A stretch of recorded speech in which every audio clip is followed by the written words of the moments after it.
नमस्कार, मैं राघवेंद्र और आप देखना शुरू कर चुके हैं न्यूज गराज। आज एक ऐसे विषय पर बात करेंगे और आप तक उससे जुड़ी सारी जानकारियां देंगे जिस पर भारी विवाद हो रहा है।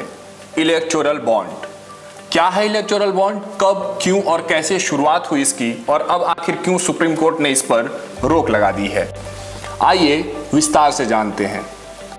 2017 में भारत सरकार ने फाइनेंस बिल के जरिए संसद में इलेक्टोरल बॉन्ड योजना पेश किया था और फिर 29 जनवरी 2018 को कानून लागू कर दिया गया था।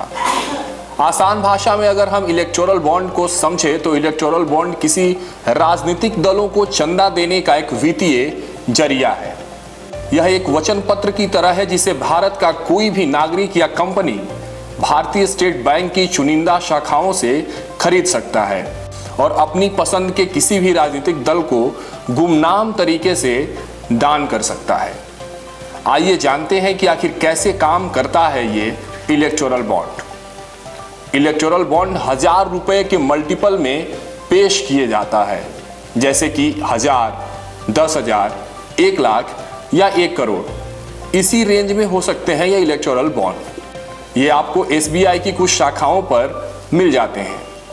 कोई भी डोनर जिनका KYC कंप्लेंट अकाउंट हो इस तरह के बॉन्ड को खरीद सकता है और बाद में इन्हें किसी भी राजनीतिक पार्टी को डोनेट किया जा सकता है। इसके बाद रिसीवर इसे कैश में कन्वर्ट करा सकता है। इसे कैश करने के लिए पार्टी के वेरीफाइड अकाउंट का यूज किया जाता है। इलेक्टोरल बॉन्ड की अगर वैलिडिटी की बात करें तो सिर्फ 15 दिनों तक ही वैलिड होता है कोई भी एक इलेक्टोरल बॉन्ड।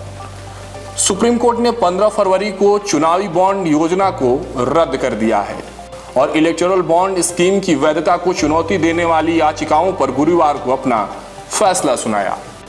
सुप्रीम कोर्ट ने चुनावी बॉन्ड योजना की वैधता को चुनौती देने वाली याचिकाओं पर सुनवाई करते हुए कहा है कि काले धन पर अंकुश लगाने के उद्देश्य से सूचना के अधिकार का उल्लंघन उचित नहीं है। चुनावी बॉन्ड योजना सूचना के अधिकार और अभिव्यक्ति की आजादी का उल्लंघन है।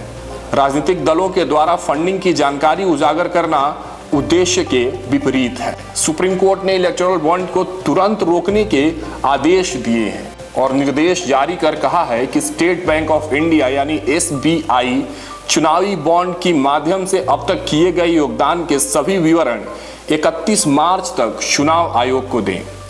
इसके साथ ही कोर्ट ने चुनाव आयोग को निर्देश दिया है कि वह 13 अप्रैल तक अपनी वेबसाइट पर जानकारी साझा करें।